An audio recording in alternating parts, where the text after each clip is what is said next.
Prabhupada lilamrita.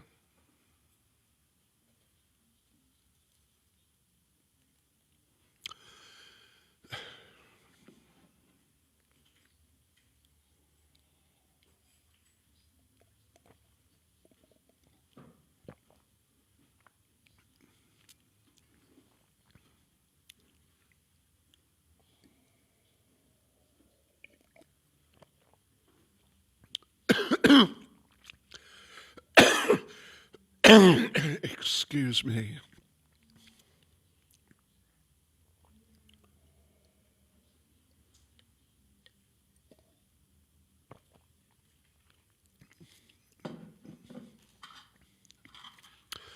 Nama Vishnu Padaya Krishna Prestaya Bhutale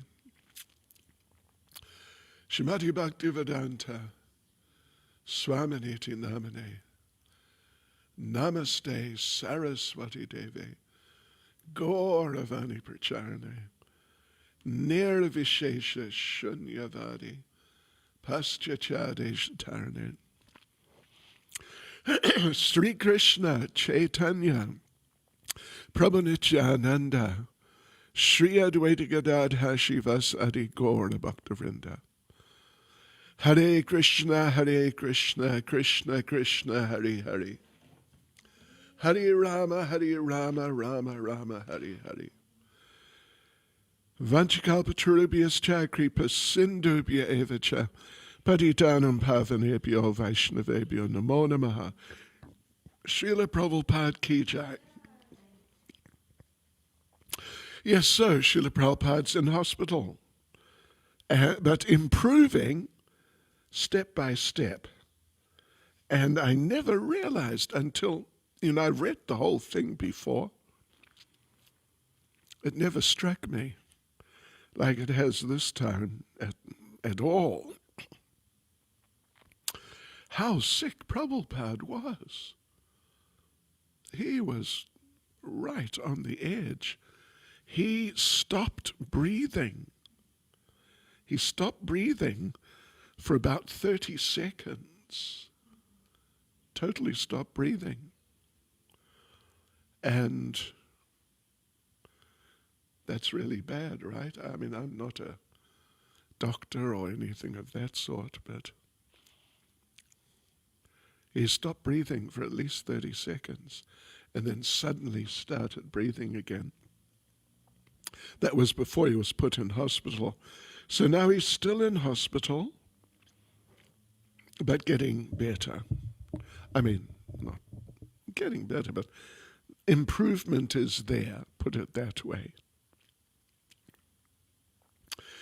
Suddenly, one morning, Swami Satchitananda, the famous Hatha Yoga guru, entered Prabhupada's room, grinning through his big grey beard.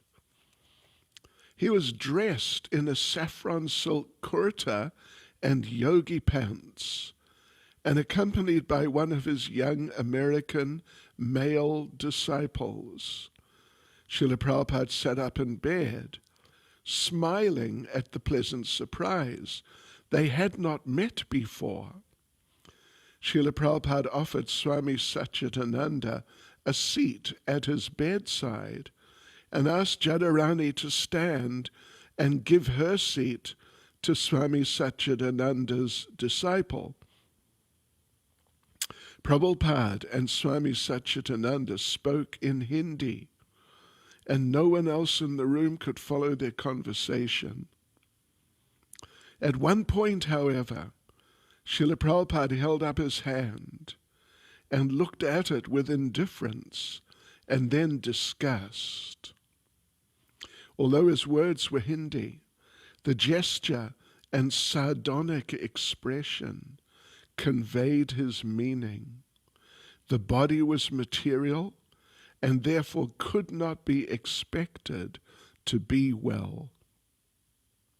Let me just tell you a story. You may be familiar, some of you or all of you, quite possibly, that when Srila Prabhupada was in his final pastimes in Vrindavan means October, November 1977, bedridden and just basically not eating. One of his godbrothers, Krishnadas Babaji Maharaj, came and visited Prabhupada. And Krishnadas Babaji he and Prabhupada were actually quite close, which was, not there so much with other godbrothers. I mean, with a few, but not real like closeness. But they were pretty close. So Krishnadas Babaji Maharaj came in, jumped on the bed down by the feet end, and started speaking with Prabhupada in Bengali. Although actually Krishnadas Babaji Maharaj was fluent in English, very fluent. Radhanath Maharaj tells an interesting little story. Before Radhanath Maharaj met Prabhupada, he was staying with Krishnadas Babaji Maharaj and going on parikrama with him all around Vrajmandala for, I think, months. And Krishnadas Babaji Maharaj never spoke to him. And if he spoke to anyone else, as they're moving around, he spoke Bengali or Hindi. But he never spoke with Radhanath Maharaj. And Radhanath Maharaj assumed that Krishnadas Babaji Maharaj did not speak English. But one day he had to communicate to find out something. So he said to Krishnadas Babaji Maharaj, in very slow, clear English, he said, Maharaj, do you speak English? And Krishnadas Babaji Maharaj said, with a strong Oxford accent, actually, I think I speak English rather well.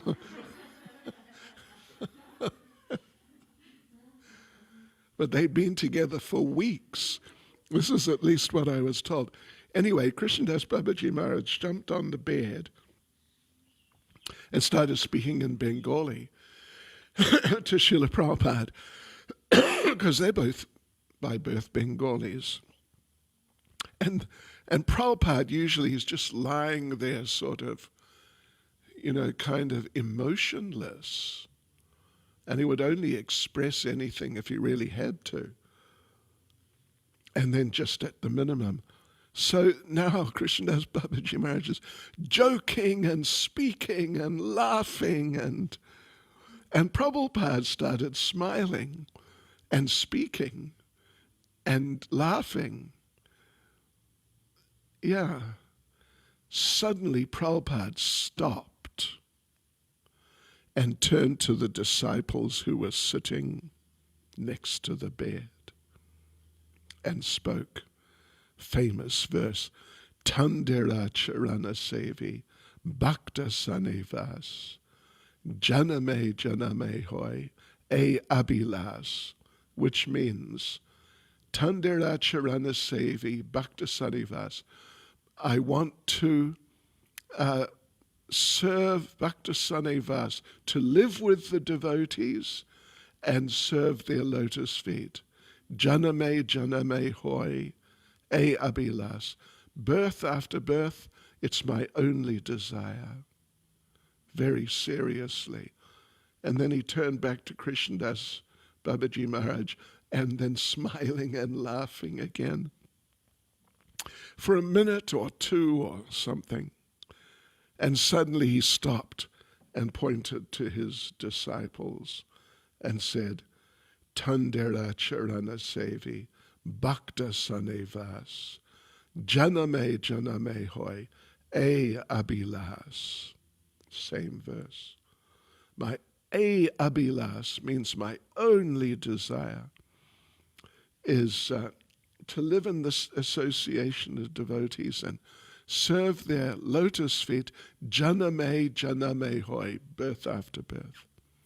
And then he turned back to Krishnadas Babaji Maharaj, and again it was the same thing, laughing, smiling, and talking, mainly Krishnadas Babaji Maharaj, but Prabhupada visibly got into it for another minute or two. Then suddenly Prabhupada stopped for a third time.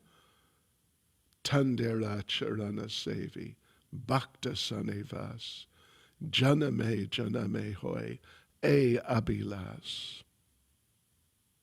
You understand it, right? Yeah. Emphasizing the association of devotees is just the most special of all special things. Right, okay. Prabhupada asked Achyutananda to read aloud from a particular purport of the Srimad Bhagavatam, quote, if there's enough milk, enough grains, enough fruit, enough cotton, enough silk, and enough jewels, then why the people need, anyway, maybe it's a misprint, then why the people need for economic development in the shape of machine and tools? Can the machine and tools supply vigor and vitality to the man and animals? Can the machinery produce grains, fruits, and milk, or jewelry or silk? Is not jewelry and silk varieties of foodstuff prepared with ghee and grains or milk and fruits sufficient for man's pure, luxurious, and healthy life? Then why there's artificial, luxurious life of cinema, cars, radio, flesh, and hotels? Has the civilization produced any good result more than the dog's mentality of quarreling with one another individually and nationally? Has the civilization enhanced the cause of equality and fraternity by sending thousands of men in the hellish factory and the war fields at the whims of a particular man? Oh, Prabhupada, his incisive thinking and perception, incredible, absolutely incredible. When Prabhupada offered to play the record he and his disciples had made, Swami Satchidananda politely agreed. But when Prabhupada offered to play the other side of the record, Swami Satchidananda said he had to leave. He offered Prabhupada some fruits, and Prabhupada, after accepting them, told his disciples, distribute these and give him some of our fruit in exchange. As Swami Satchidananda rose to leave, Srila Prabhupada suddenly got out of bed and stood shakily. No, no, no, Swami Satchidananda protested. Don't disturb yourself. And then he was gone, escorted by Achyutananda. Srila Prabhupada lay back in bed.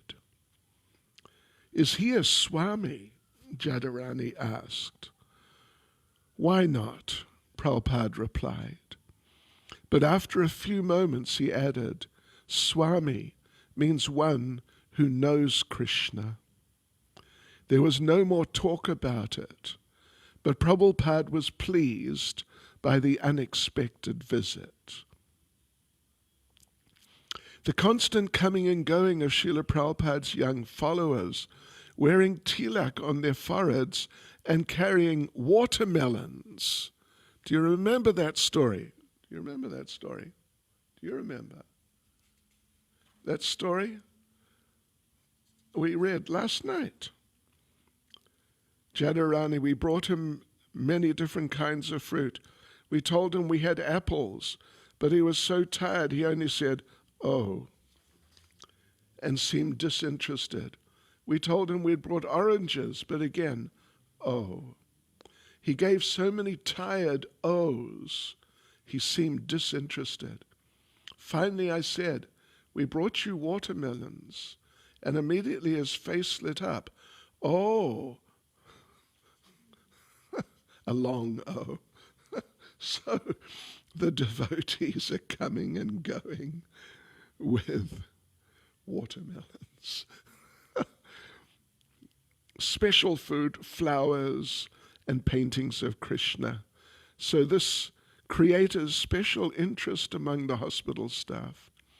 Sometimes workers would ask questions, and sometimes the devotees would talk with them about the Hare Krishna movement. Once a nurse came by Prabhupada's room and asked, "In the caste system in India, what is the name of the highest caste? What are they called?" Prabhupada firmly replied, "Krishna conscious."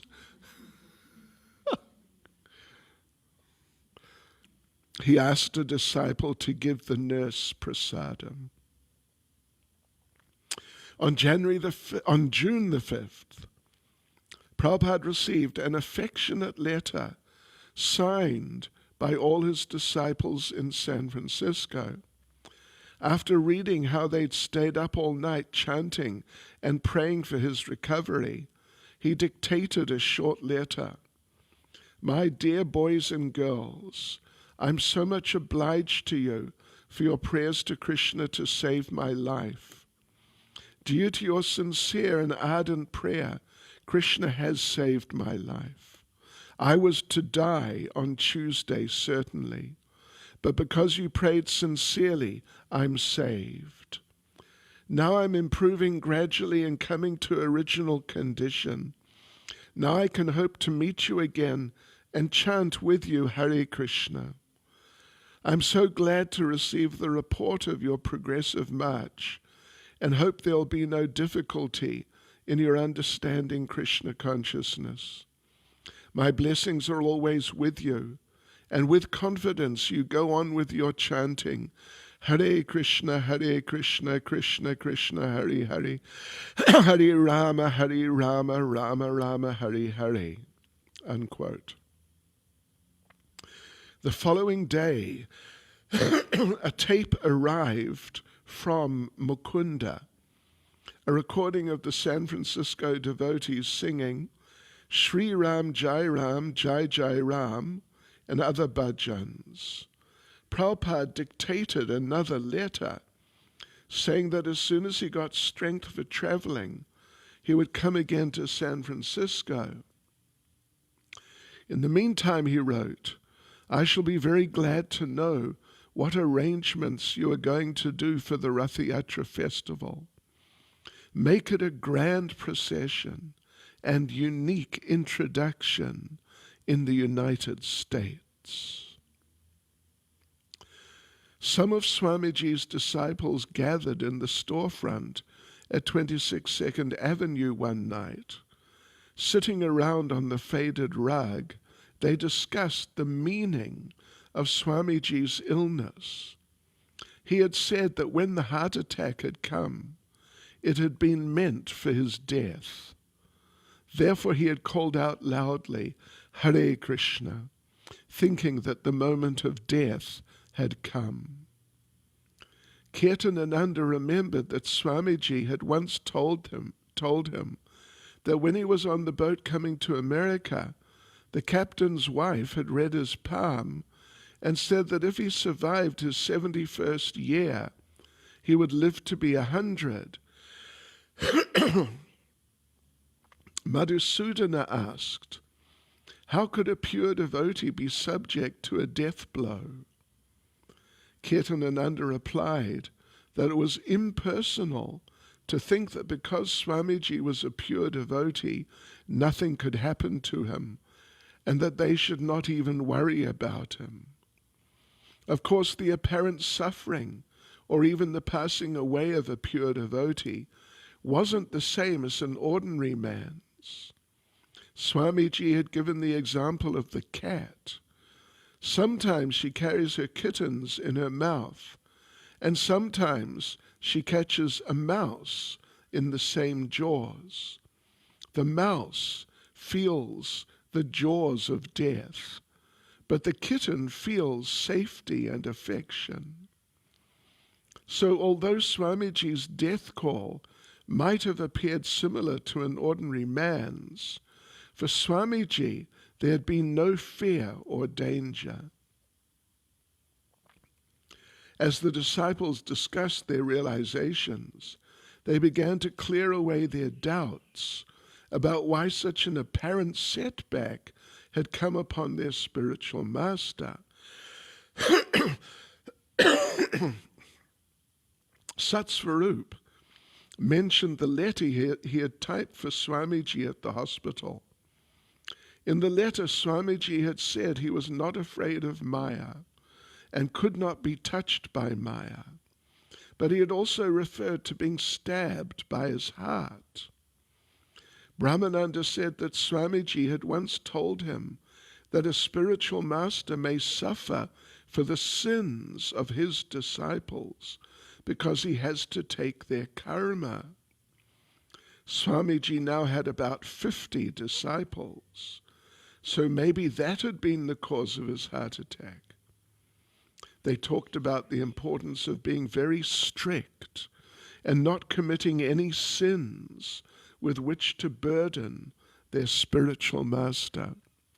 Of course, that is really a very important part of Krishna consciousness, extremely important, because of the relationship, because the spiritual master has accepted the disciples and taken responsibility for them. He has to sort of process their karma, not actually take all of it, but process it through him, and then hand it over to Krishna, who neutralizes it all.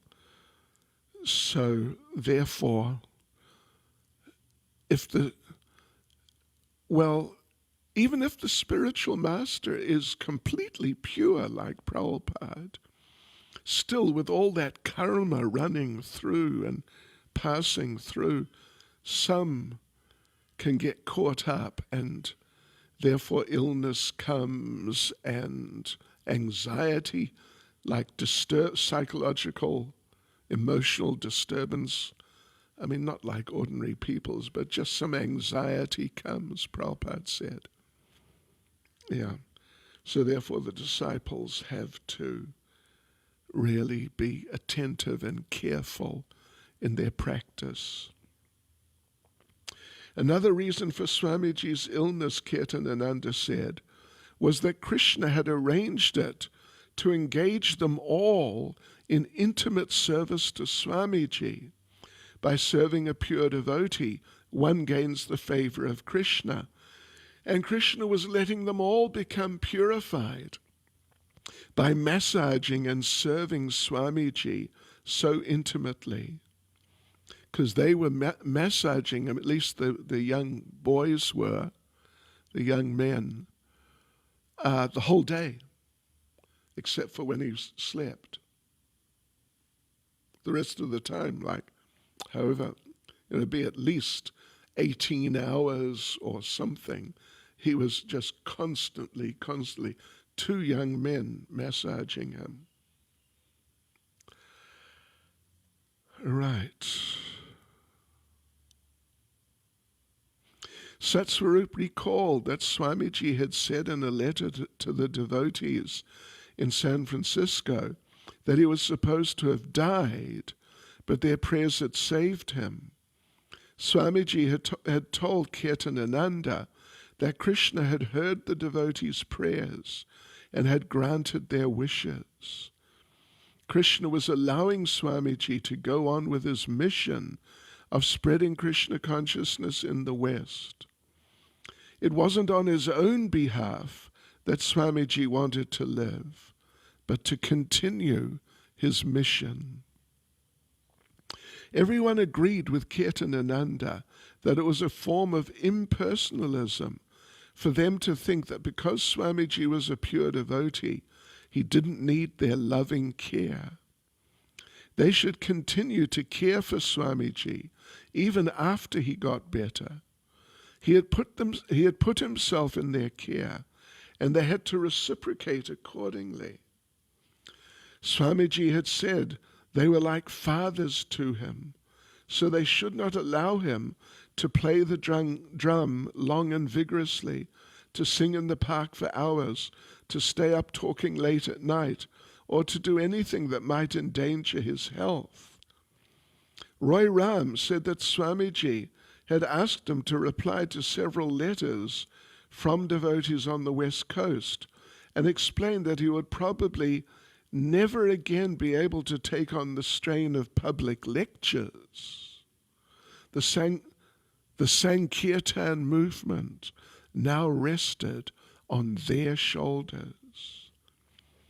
Roy Ram had explained in his letters that it was Krishna's grace that Swamiji was still with them and able to advise them when things got rough. But now they must increase their efforts to distribute Krishna consciousness to the world. The talk turned to the need for them to realize Swamiji's instructions and become strong devotees. Everyone agreed that they could do this by studying Swamiji's books more carefully and always acting according to his instructions. When they told Prabhupada about their philosophical discussions, he replied only briefly, quote, "Krishna heard all your sincere prayers, and he thought, all right, let him stay and do his nonsense." So many devotees are praying on his behalf.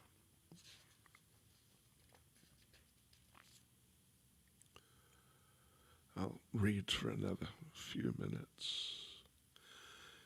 Before Prabhupada's illness, the devotees had planned a big event in Tompkins Square Park for Sunday, June the 4th. The Parks Department had given them the use of a loudspeaker system and the stage in the band shell. Mr. Kalman, producer of the Hare Krishna record, had encouraged them to advertise and had gotten in touch with the TV stations. The devotees had begun making Hare Krishna mantra signs so that everyone, even the TV viewer, could chant. Although now unable to go, Srila Prabhupada said they should still have their festival. He would compose a special address for Caitanya to read to the public. From his hospital bed, he dictated the short speech, an address to American youth by A.C. Bhaktivedanta Swami. On June the 4th, several hundred people gathered around the band shell in Tompkins Square Park, while the devotees played harmonium kartals and mridangas and chanted Hare Krishna over the PA system.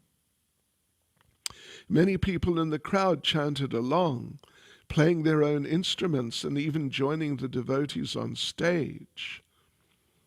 Caitanya stood before the microphone and announced that Bhaktivedanta Swami, although ill at Beth Israel Hospital, had prepared a message for everyone. Many among the Lower East Side crowd were acquainted with Bhaktivedanta Swami and his chanting of Hare Krishna. They listened as Caitanya read. My dear young beautiful boys and girls of America, I've come to your country with great hope and a great mission. My spiritual master, Om Vishnupad Paramahansa Parivrajacharya Shishimad Bhaktisiddhanta Saraswati Goswami Maharaj asked me to preach this cult of Lord Sri Caitanya Mahaprabhu in the Western world. That was the seed-giving incident. That was 1922, as we read last night. Gradually the seed fructified, and I was prepared to come to the Western world. Still, I do not know why I was so much attracted by the land of America. But from within, Krishna dictated that instead of going to Europe, I should better go to America. So you can see that I've come to your country under order of superior authority. And even after arriving here, when I perceived that some of the youngsters are being misled, confused, and frustrated, this is not the condition of your country only, but in every country, the young people are neglected, although it is they who are the flower and future hope of everyone. Prabhupada said like that when I first saw him at Auckland University. He did a program, and I was there. And Prabhupada said, because it's all university students, Prabhupada said, you are the flower of your country, the future of your country. So I thought to myself that if I go to the American youth with my message and they join with me in this movement, then it will spread all over the world. And then all the problems of the world will be solved. How I would like to be with you in person today, but Krishna has prevented that. So please pardon me and accept my blessings in this written form.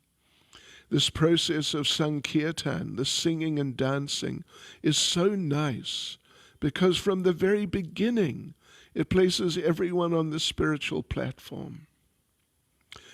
There are different platforms or levels to our existence.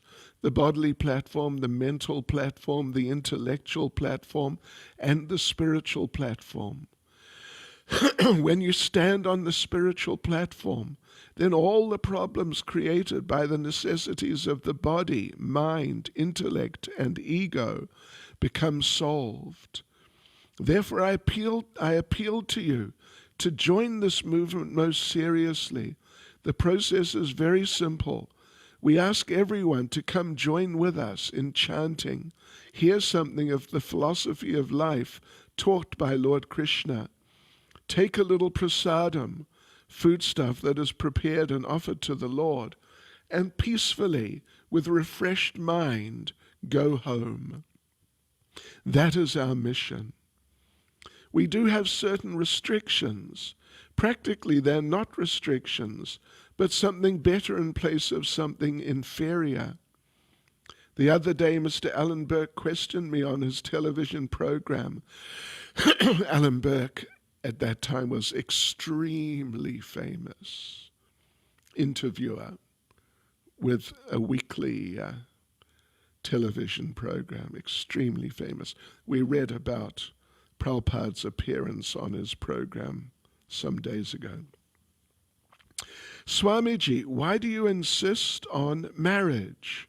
And I answered him, unless one becomes peaceful in home life, how can he make any advance in any other area of life or knowledge?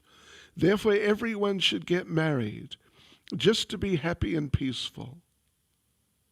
You are all beautiful, nice, educated boys and girls.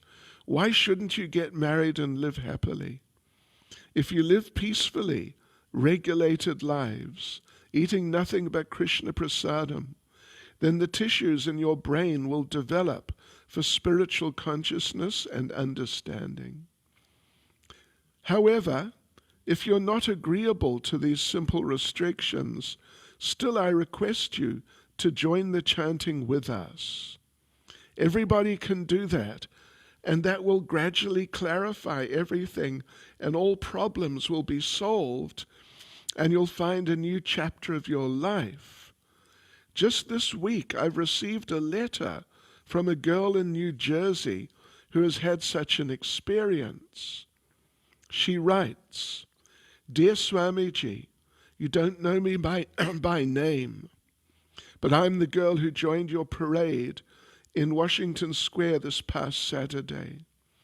When I first saw your group, I thought you were all crazy, either that or on dope of some kind. After listening and talking with with some of you, I realized that it was neither of those. You people plainly believed in what you were doing, and I admired you for that much. But my curiosity drove me further, and I had to find out why. So I followed you, and as I did, the chant you sang began to take hold. The next thing I knew, I felt free of myself, and I was singing too. I didn't know where I was or where I was going, but I was too elated to care. It wasn't until we stopped that I learned where I was. By that time, I'd picked up bits and pieces of what Krishna consciousness was about. One of your members asked me to visit your temple, and I followed you still further, hoping to discover just what it was that made you feel so strong about something I'd never heard of. After having taken a meal with you and reading your literature, I left, but not alone. I took with me a new awareness of life. It occurred to me how futile my desires for the material things in life were, that a new dress or big house or color television were not important. If only people would open their eyes to the endless number of pleasures God has already given us, there would be no need for looking any further. You people are truly lucky. You may have had to do without many things, but because of this you're able to enjoy the simple God-given treasures of the world. Because of your beliefs, you are wealthy, and I thank you for sharing a bit of that wealth with me." Unquote. That's the end of her letter. And now Prabhupada's speech continues, or message. "So we invite you to please chant with us. It is such a nice thing. Come to our temple if you like. Take a little prasadam and be happy. It is not very difficult if you just chant this, Hare Krishna, Krishna Krishna, Hare Hare, Hare Rama, Rama Rama, Hare Hare. That will save you. Thank you very much, and God bless you. Hare Krishna. Srila Prabhupada ki jai.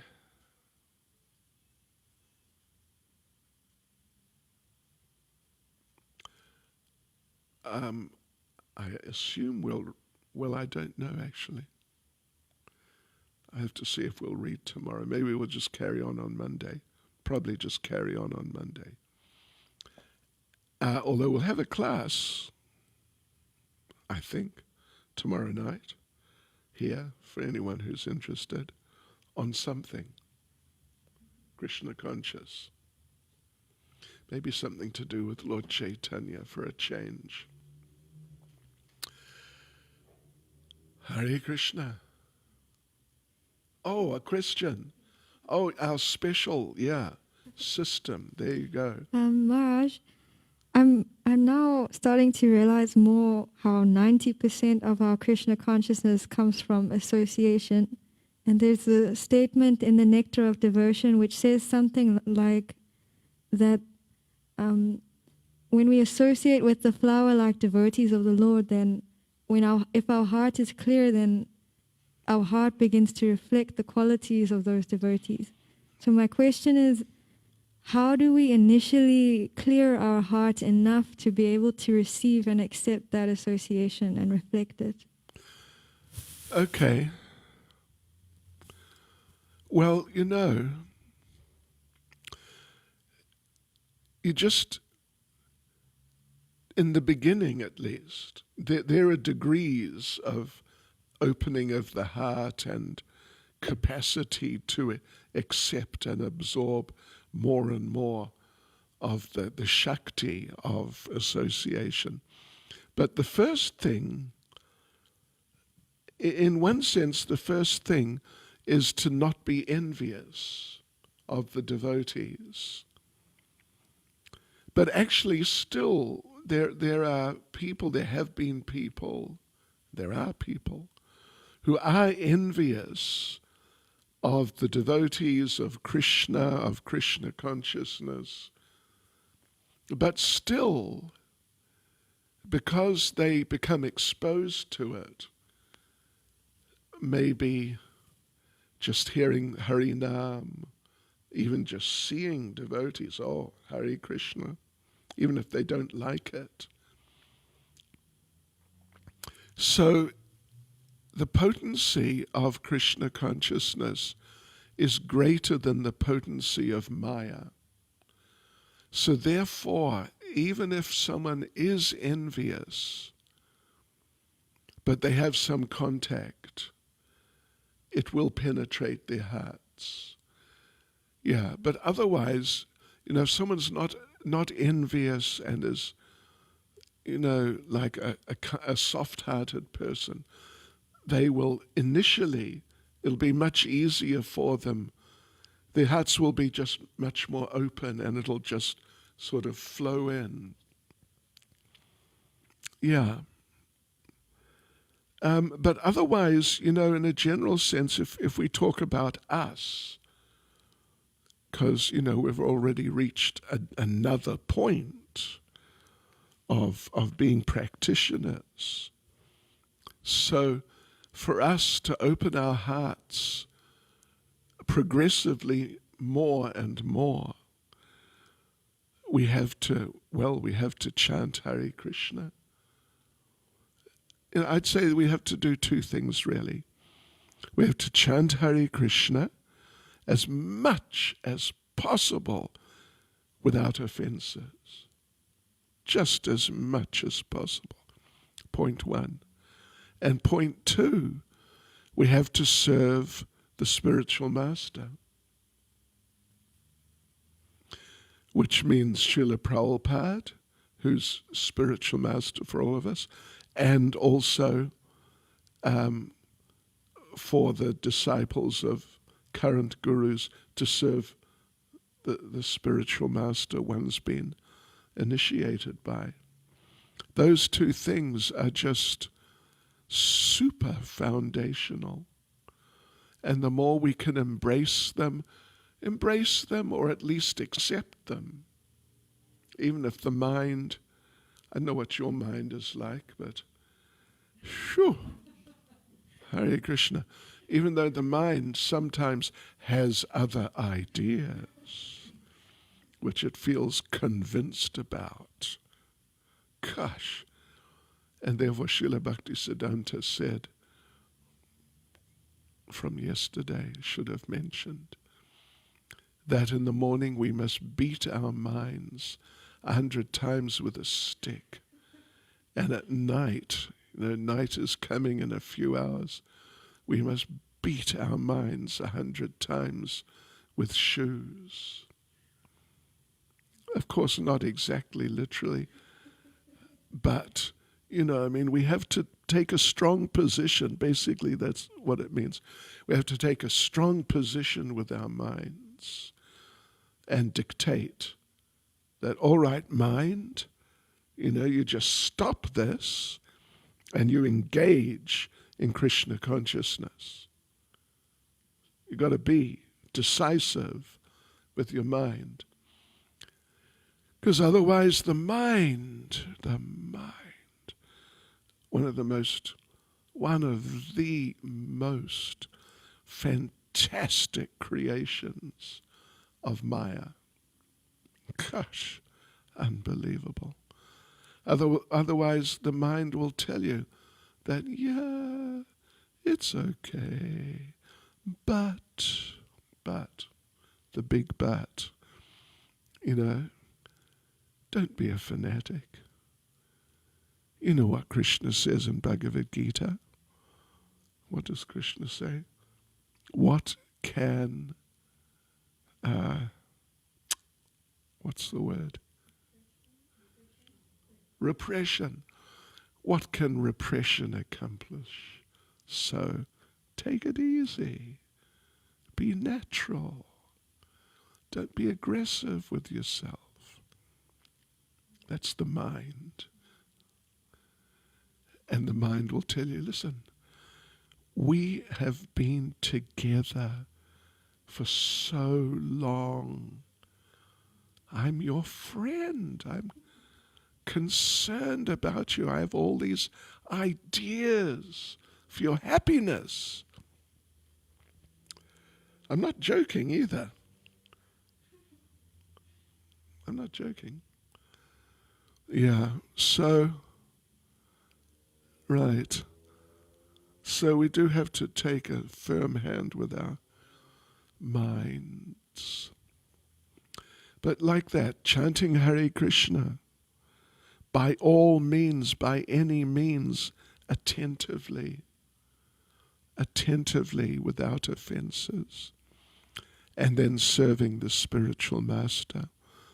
There you've got, sort of in a nutshell, the essence of Krishna consciousness. And by doing that, to the best of your ability, or even to more than the best of your ability, by just trying absolutely as much as you can, then your heart will become receptive, to the association. All the association includes, the deities. Isn't our altar nice? Gosh, it's so nice. Yeah. You'll become receptive to, to the good instructions of the devotees, the good advice of the devotees. You'll become more receptive to the deities. You'll become more receptive to the value of service and more receptive to hearing about Krishna. Is that okay? Yes, thank you so much, Maharaj. Hare Krishna. Any other comment or question from all you intelligent devotees, the most advanced devotees around?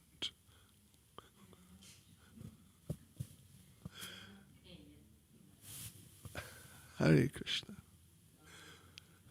Anyway, you're all doing great service. My gosh. I feel humbled and grateful to have your association. Okay, Srila Prabhupada ki jai.